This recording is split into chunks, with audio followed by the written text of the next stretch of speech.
Who would have thought that stepping into an abandoned building and exploring the tunnels and the darkness would have been more therapeutic than years and years and thousands of dollars of therapy?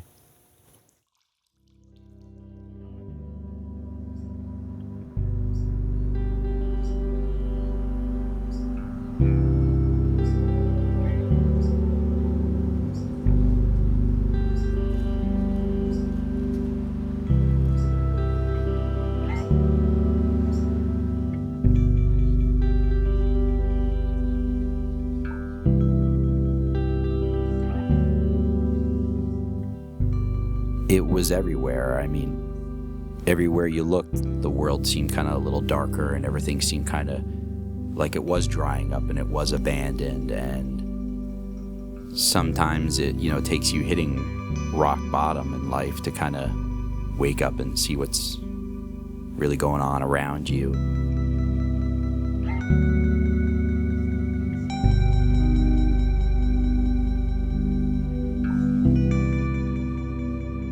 That's when I noticed more and more of these abandonments and places that were just forgotten. It kind of brought me back to when I was a kid, and I remember the first abandoned house I ever really saw or knew of was right down the street from me in the woods, and it was kind of this forbidden playground, and I remember going up to it and looking inside its windows and seeing what was essentially a time capsule, and it scared you, but it thrilled you. I always regretted never having the courage to go into that house. And I guess when things kind of hit rock bottom for me, I felt like I had nothing else to lose. And it was just one of those childhood fantasies that kind of came back up again. And when I started finding these places, I found other people in the dark there. And there were other people who had their same reasons for being there that I did. And I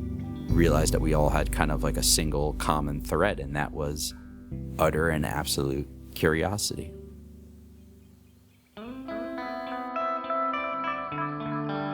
There are certain places, especially places near where I grew up in Schuylerville. There's a mill near me that I had actually been in as a kid to see my father when he would work there, my brother. So going into these places afterwards, once it's closed, just remembering the big equipment that was in there and seeing it now just desolate and just vast open space, I sort of remember that, and that is very nostalgic for me.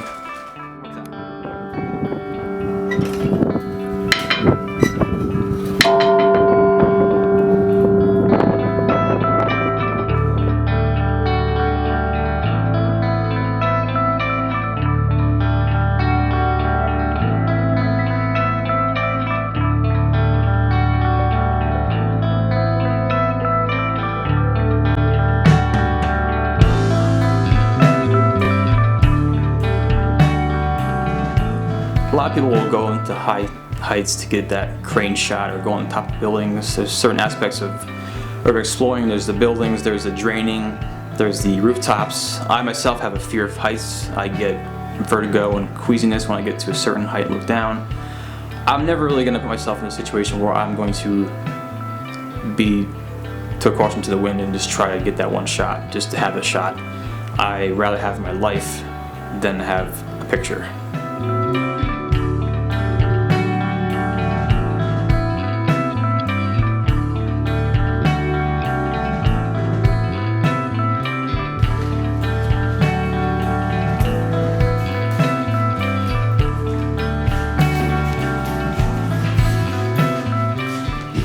As a kid, you always think about exploring places and seeing what's behind that door. Why can't I go in there? What's behind there? What's the big deal about it? So you think about it as two parts, at least for me. I guess that would be the draw, just be seeing something I haven't seen.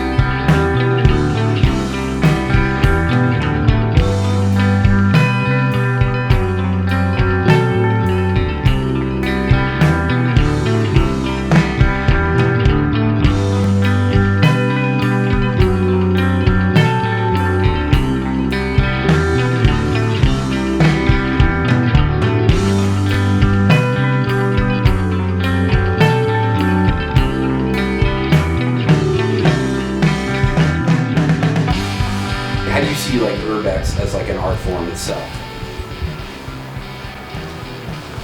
I sometimes would like for Urbex to be more widely accepted, but at the same time, I like it the way it is, with it being a small community of people. So all these places aren't just a playground. Because then, places like this that, every time I come here, there's another hole in the wall, there's another dresser tipped over. There's just those people that would come in and destroy it more, and it would attract more people. So I guess, I would like it to be more socially acceptable, where it's not such a risk where you have to be stealthy all the time, but, have it be just more known and accepted.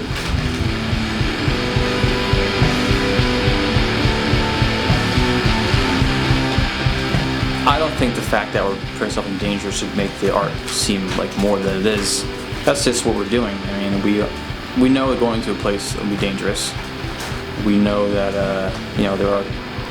I've seen people almost fall through holes in the floor. I've seen holes that people have made. Ceilings collapsing. It's dangerous. As far as like street art, I guess it would be similar to an extent. I think it's like you were going into doing something fast and without people's knowledge. Street art would be something like you spray paint a wall, make sure no cops come around and see you or the owner see you. It's the same thing with this. We go into a building, make sure no one's looking when we go in, get into the place, be cautious, watch where we step. It's always a danger with anything you do, pretty much.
Yeah, I got into urban exploring about 7 years ago when I first moved to Amsterdam. I'd walk around the streets every day and see all the different industrial locations that once built that city, and now as they sit there and rot, every day you see something different. Another window broken, another door open. So gradually, just started to work my way in, go a little farther every day, and started doing this by myself, and eventually found this community where other people do this, and from there just took off. Found new buildings, find it exciting to find different locations and revisit them to see the different levels of decay that's happened over the years.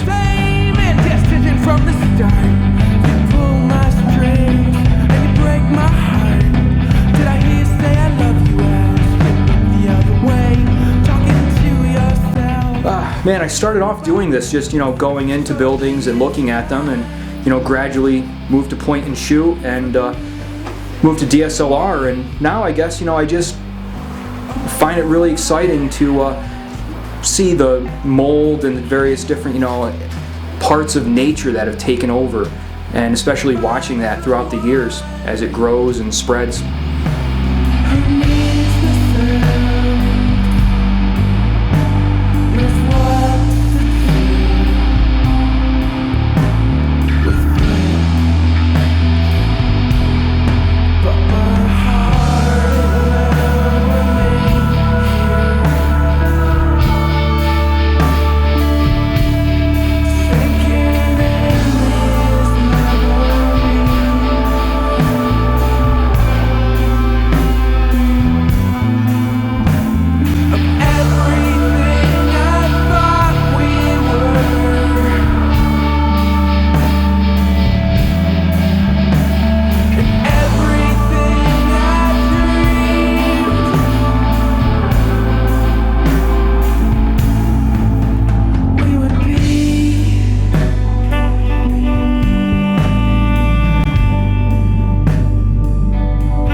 Each place has its own sounds, its own smells, its own everything, and they're all their own little planet all to themselves. I mean, you go into the tunnels or the basements of some of these places by yourself while, your friends may be upstairs, and you just listen. And, there's been times, maybe it's just me, I'm a little kid, that I feel like I'm in that movie Aliens, where, they're walking through the tunnels with their radar systems and their flashlights, and you don't know what's around the next corner. And I live out that fantasy every time I do this, and I love it. I just love that aspect of it. I love being the little kid on the hunt for treasure.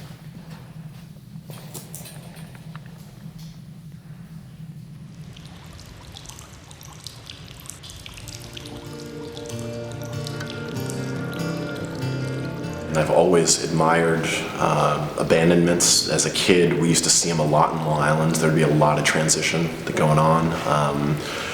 I've always found a lot of beauty in something that's old that people have just kind of forgotten about. There's always something that you can pull out of it that kind of, I don't know, it speaks to me. It has, I'm able to put my individual statement, I think, on something that is completely dilapidated, and find so much pleasure in that, and just going to places repeated times and shooting the same room over and over, and still being able to find something in it that was completely different than the last time that I was there. So I guess it's finding something new and something that somebody's completely shit on, and forgotten about. So how do you feel about it as as an art form?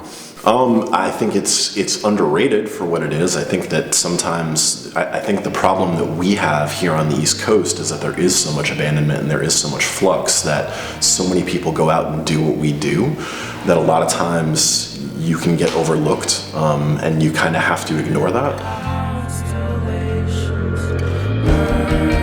Yeah, I think it is an art form. I think it should be, what we're doing, we're if anything, we're trying to preserve these buildings. We're trying to preserve these, abandonments with the statement through photography.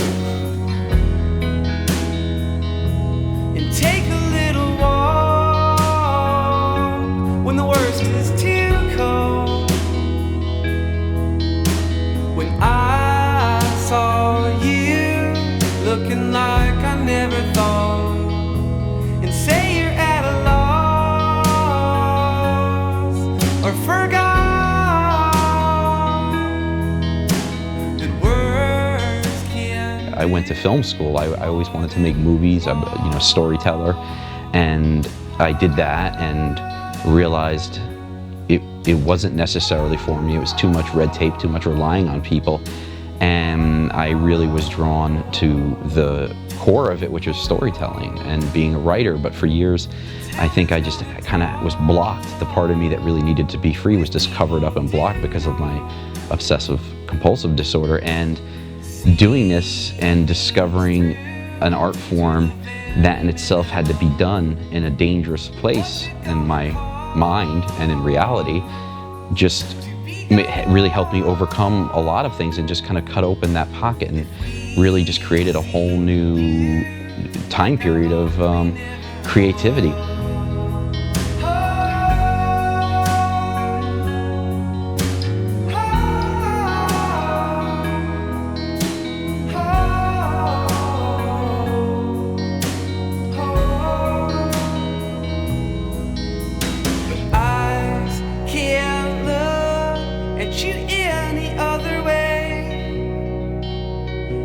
Doing this for years before us, before it became about the art, or they would just go out and explore.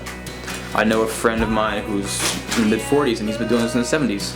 He just never had his camera until recently, but he's been exploring places. People who are doing this long after I'm done with it. That's part of human nature, to see what we haven't seen yet, to explore.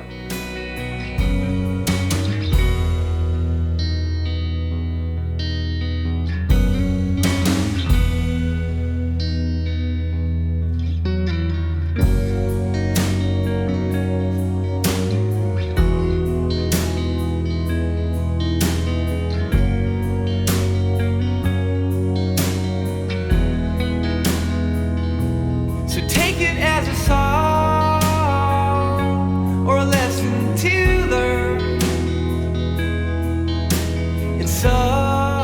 there is a level that I won't go. You know, if there's a break in something that's 40, 50 feet, I'm not going to try to go over that. But, you know, I guess I've found myself to be much more daring as I do this, and have been able to block out the height factor a little more each time.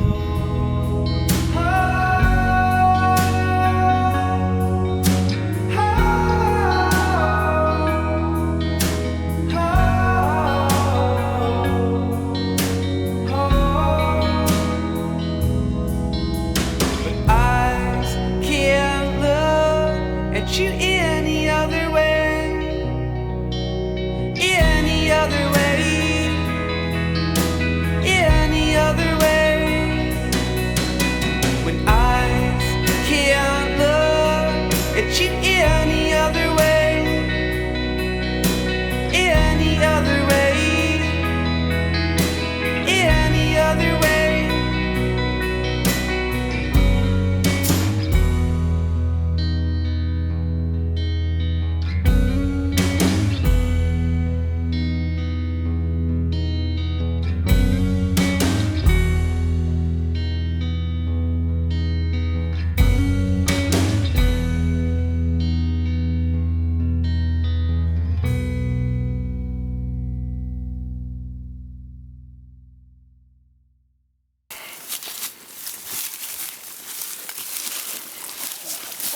I think the thing that drew me most to exploring these places and photographing them was just the need to get by the day-to-day, you know, comfort zone of everything being so safe and everything is so set and padded and there's just no mystery anymore.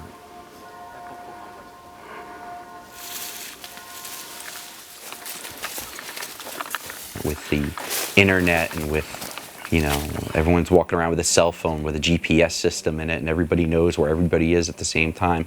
I don't particularly want to have everyone know where I am all the time, and I felt like the first time I'd stepped into one of these buildings, I kind of stepped into a whole nother world. I was on another planet. You know, I was living out a fantasy that I always had as a kid of being a real explorer, and now I could do that, and I had the courage to do it. And at the same time, I had a camera. It might be the same beat we did before.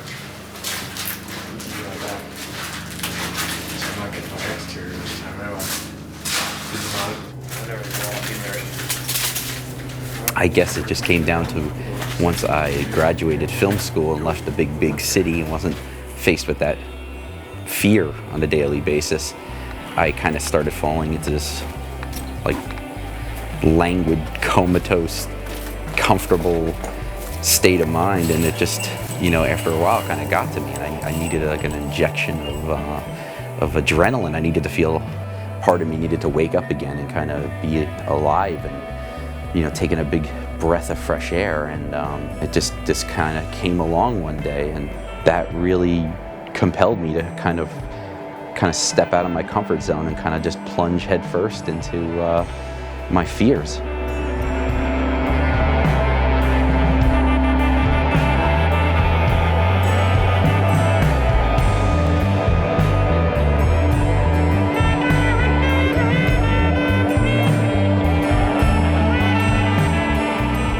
I guess I could say going into these places and taking chances, and at the same time finding imagery and art in them, really in a strange way just opened up a part of my mind that's been closed off for many years now, and that should have been opened, you know, when I was in college. And now I'm going through a whole another creative renaissance in my life where I'm finally breaking through all my blocks, and I feel like I'm really kind of coming in touch with who I am as an artist, and it's just been a wonderful thing. It's been a strange kind of road, meeting strange people along the way that I think are all kind of going through the same thing in their own different way.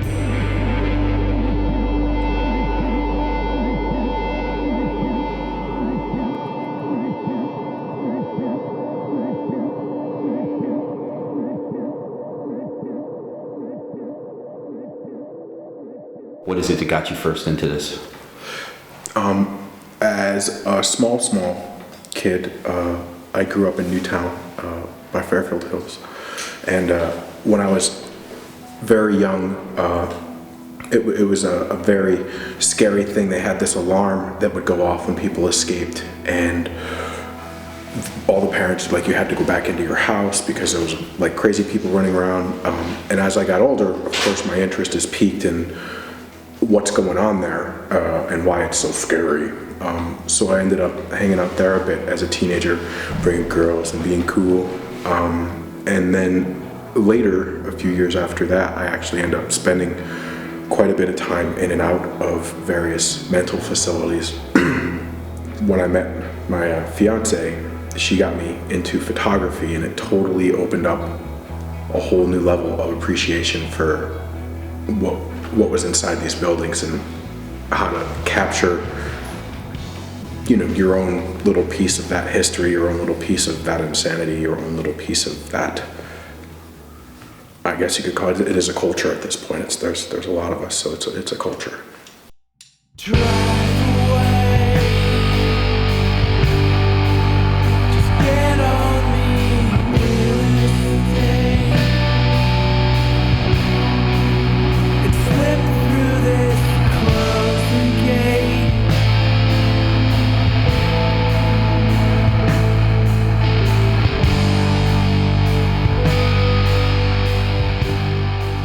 So the first time I went into Norwich, I'd done an asylum previous to that, but it didn't really hit me like Norwich is so epically beautiful. Like those buildings are in a great state of decay. A little trashed and graffiti, but it definitely kind of tied.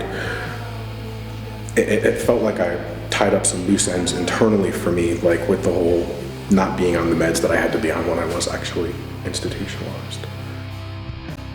As an art form, to me, it's like it's found art because everything it's already there. Art is a very personal thing, and there are people who go to school for art and they learn, you know, this, and this, and it's very structured. And I haven't lived a very structured life. I've lived from my heart, and I've gone, you know, if my heart says go west, I go west. If my heart says, you know, follow that girl wherever she goes, I follow that girl wherever she goes, or whatever. I've never been, I don't like being constricted in this box of, you know, well, it has to be, you know, here's your rule of thirds, and here's your depth of field, and here's this, and here's that. And while I understand the importance of understanding the legitimacy of that and the importance of being able to shoot photographs properly, it hasn't really been a high priority for me because I'm really out here trying to get the images that I want, not what other people tell me is art. It's, again, art is so objective. You can't like be like, oh well, this is art or this isn't art. It's, you know, people shit on themselves and that's art to them. And, you know, I think that's disgusting, but cool. If as long as they're not shitting on me, I guess I'm okay with that.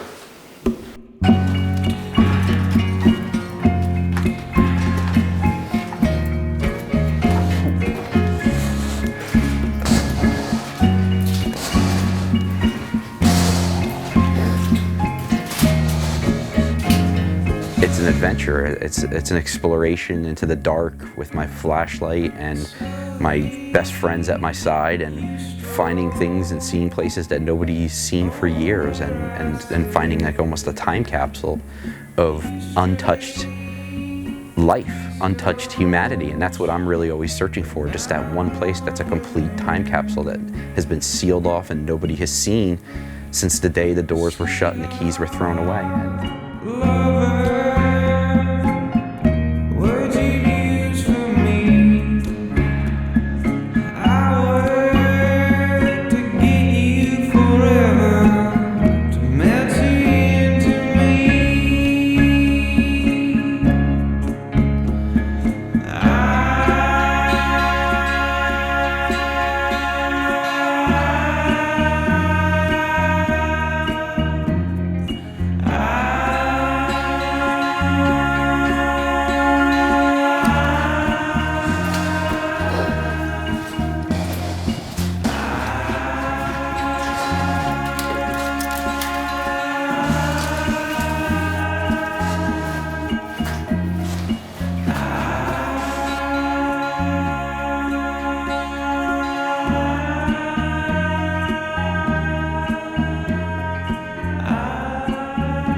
course, you know, when I first got into this, there was the rush. There was just an incredible rush of just stepping into one of these places, and the smells, the familiar mold smell that's in every building, every single place you go. It's the same smell. But the first time it hits you like a rock, and you're just really floored, and you know, there's fear mixed with utter excitement, and you're just fascinated at some of these places that are so gigantic, some of these mental institutions and hospitals and factories that are enormous, covering campuses and miles at times, are just lost cities.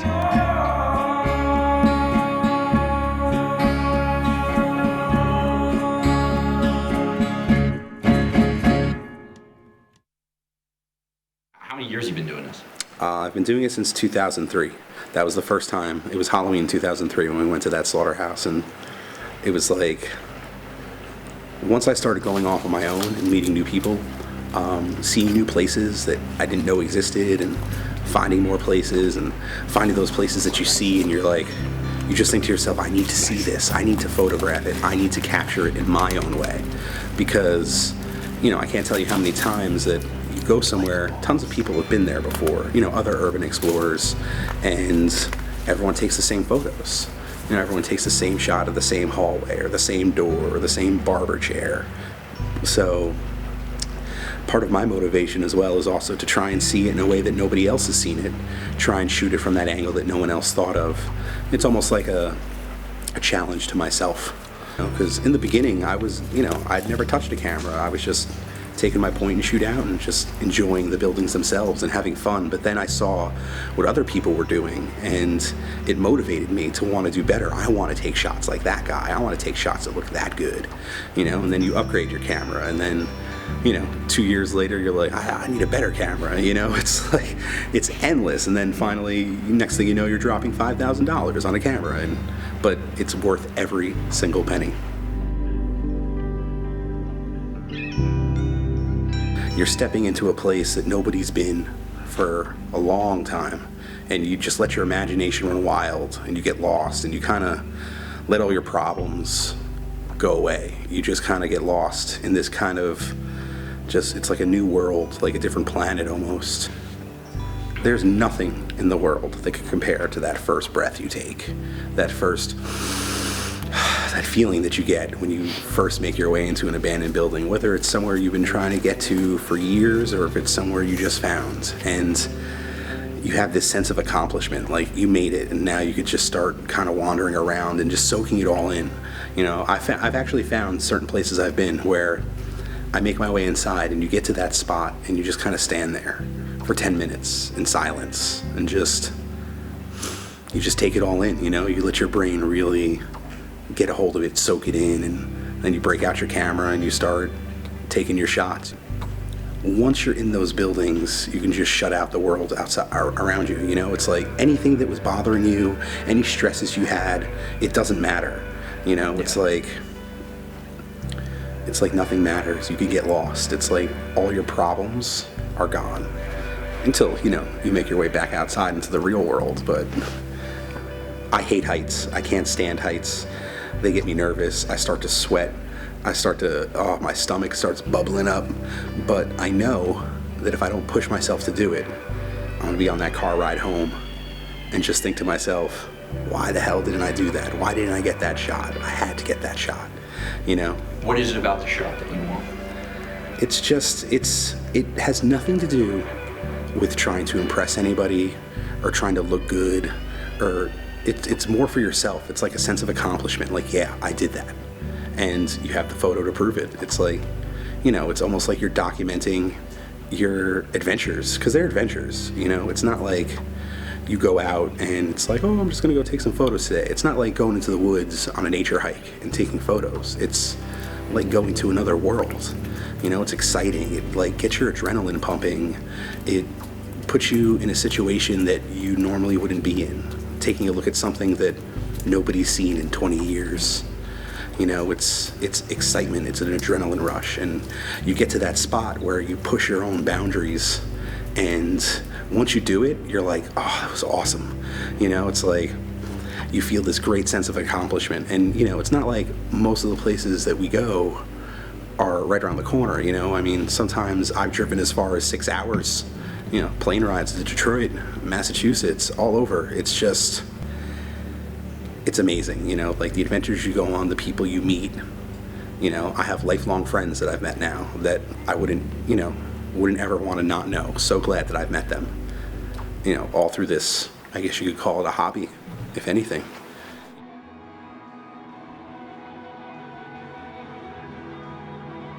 It's definitely a culture. You definitely have different aspects of people that you run into that are in it for different reasons. You know, you've got your hardcore photo buffs that are all about the photography. They want to go out and they want to take pictures.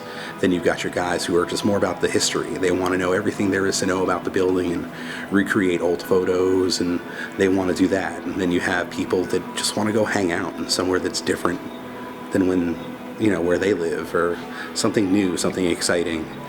You know, you meet all different types of people, and it's not even an age thing. You know, you meet people as young as 18 doing this, even younger, or, you know, there are people that are in their 60s that do this. It's not so much a niche, you know, it's not like a niche age group. My passion is, you know, seeing new places, meeting new people, and documenting my personal adventures. That's what my photos are for. I want to take photos that document all the cool places I've been and all the cool things I've seen, because there's going to be a time where I don't remember them. And, you know, I look at those pictures, and every single picture I take tells a story. Every single one. And God forbid you ask me about it, because I'll talk for hours. I'll just tell you everything that there is to know about that one photo, what it took to get there, how we had to get there, you know, how we made it to the building, because every picture tells 1,000 words, you know? How do you see it as like an art form right now? The way, with all the, you know, the internet, everything, multimedia, everything's really getting out there. Like, how do you feel Urbex is like an art form? I think it's definitely an art form, but I feel like it's only an art form to the people that are doing it. You know, it's not one of those things that, you know, you could look up online and find. You know, you won't read in Time magazine about this person urban exploring. You might hear a thing here or there, a book that might get published by a certain photographer that wants to put his stuff out there, but it's by no means a popular art form. You're not going to find any museum exhibits that feature urban exploration through the years. You know, it's definitely something that mostly urban explorers know about it, and most urban explorers don't even like to be called urban explorers. You know, it's kind of one of those things that people named the hobby, you know.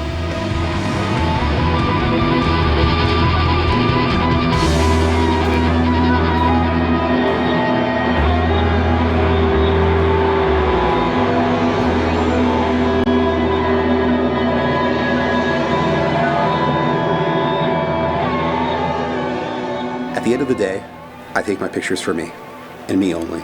You know, it's one of those things where I don't care if someone says they don't like my photo. If they like it, that's great. If they want to buy a print, sure thing. I'll frame it up, and I'll sell you a photo. So yeah, I mean, you've been doing this long enough. You got ink on. You got your first cameras. Just tell me a little bit about the tattoo. Well, I knew. I like my tattoos. You know, surprisingly enough, people who have a lot of tattoos don't like to talk about their tattoos. It's kind of funny. But I knew that I was going to get my camera tattooed on me.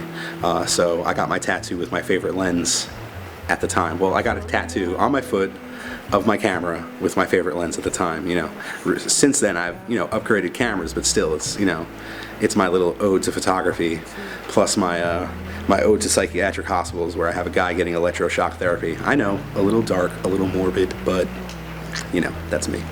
We like the dark stuff, us urban explorers. We like dark, dank places. That's home to us. Dug a 6-inch valley through the middle of my soul.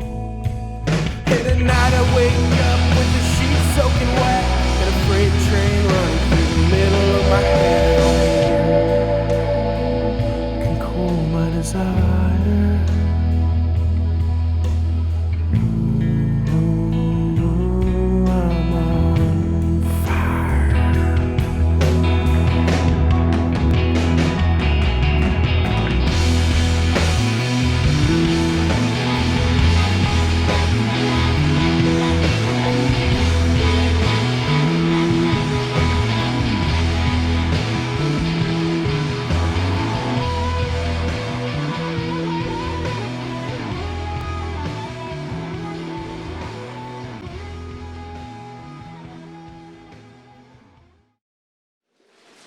into this, it was probably the late 90s.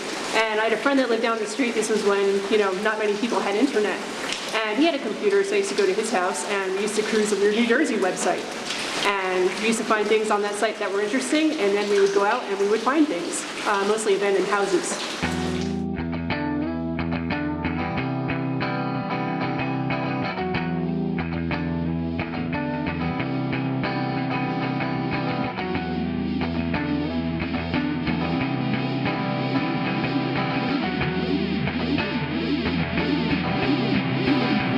Falling apart. So what was the draw? What made you want to do the first? Just curiosity mainly, seeing what was beyond that door. It's become more of a compulsion than a hobby. Now, driving down the street and seeing something abandoned, more often than not, I'll have to turn around, stop the car, and see what it is, at least scope it out. Crawling back into my home. I wanna laugh. What made you get into it as an art form? As an art form, I think what it is knowing that these places have been around for a while, but they won't be around forever. So it's important to document them and also to have the pictures for myself. Yeah, absolutely. You almost feel like you're intruding on someone's life when you walk into some of these places.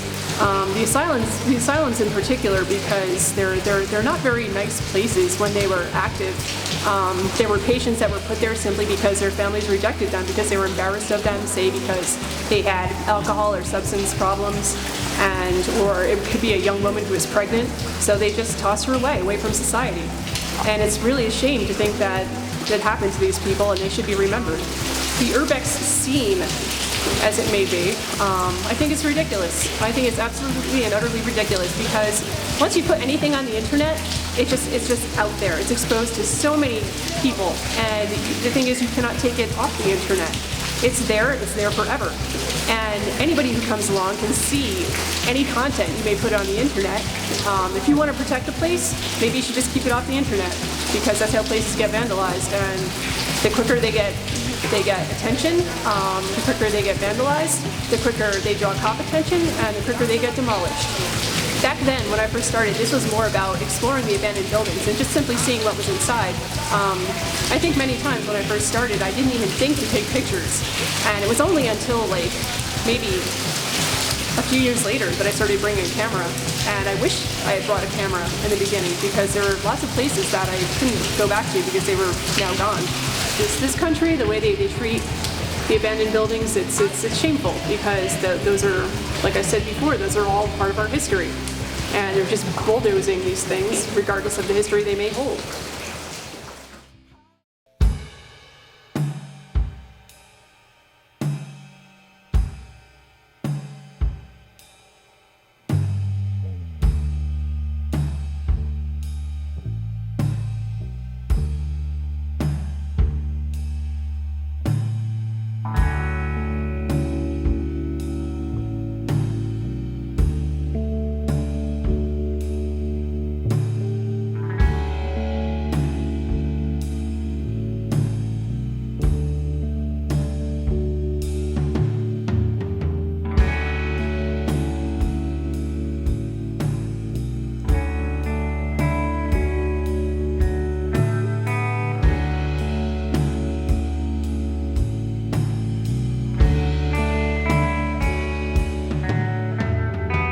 Photography for me, and particularly abandonments, it really gelled together because it's an instant satisfaction for me. I go in and I guess I've always had an eye for things. I mean, I'm a videographer as a profession, but it's a complete opposite. I'm generally videotaping weddings and filming weddings and different events, the happiest time in people's lives, and yet here when I do this, it's the complete opposite. It's black to white, and really, it's just amazing that I lose myself in that fact, and that's what I think I love the most about it. It's not my job, it's not my day-to-day existence in beauty and everything being perfected to the moment. These are places that are about to collapse, that are rotting, and that's what holds my interest. It's something completely different that you won't see on a day-to-day basis.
The artistic side of it, my passion for the photography is I can see this in person, capture it, bring it home, and then I have a whole other canvas I can work on at home. I can do it. I like to take the images to a new level and to almost like a new dream state where it's like I enhance and give them like a hyper reality of maybe what I even really saw.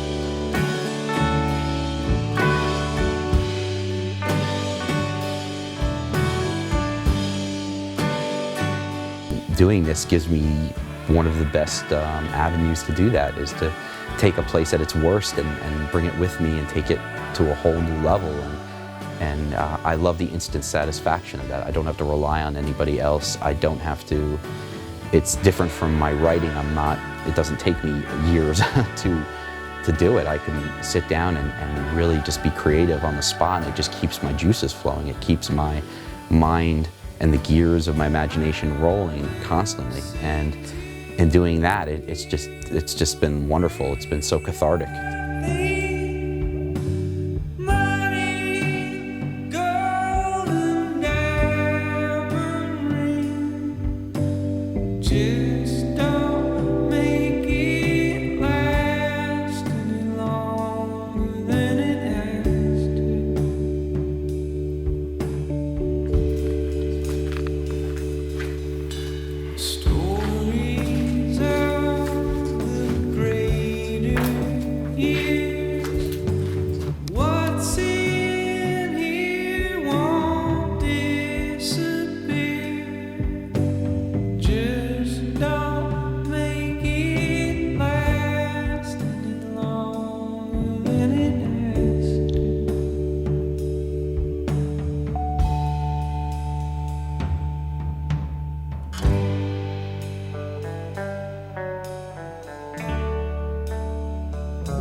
after, you know, doing this for 4 years and being to so many different places, I don't know how much longer I'm going to do it for and how much longer the fire will be lit for me to do this, but I've taken so much away from doing it, and the experiences and the people I've met. And even though my time in the dark might almost be up, I'll never ever look back on this period of my life as in a negative way at all. In fact, if anything, it really sparked my second life of creativity.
Who knows, maybe somebody else out there will watch this film and realize that sometimes facing your fear is the best way of overcoming it, and in the process you might find something that in a weird and odd way might completely change your life, and it might really take you in the direction you were always meant to go in.